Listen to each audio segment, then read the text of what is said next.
Hello guys, basta pa tayo ay mag-unbox ng ating order mula sa Shopee. Sponsor by Shopee.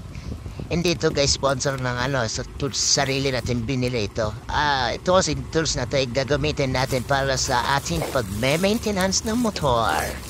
Kasi may mga sakit kasi ako na nawala, lalo na yung size 8, tsaka yung adapter nasira. Kaya nag-order na lang ako. Sana nga ay magtagal itong tools natin kinuha na to. At ito nga bubuksan na natin para makita natin ang laman. So, taran! Binubuksan na natin, no? Tagal naman magbukas. Ayan na. Na-open ko na yung box, yung plastic. Titingnan natin ang laman ng mga tools. Kung na pala ilalagay ko pa ba yung link? Kung gusto niyong bumili, mag-comment lang kayo. Ilalagay ko na lang yung link. Yan naman, based naman sa pag-order, kompleto naman siya. At medyo maganda naman yung tools.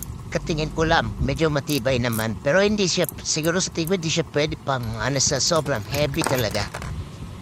And okay naman siya. At yung hinahanap ko, nandyan naman.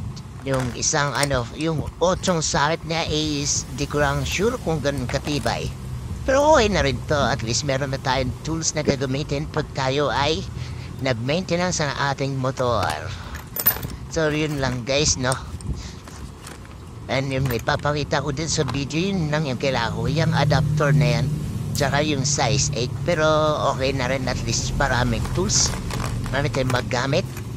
So yun lang guys. Sa mga gustong mag-order, legit naman yung mura lang yan guys. Nasa 177 something. So yun lang. Babuus!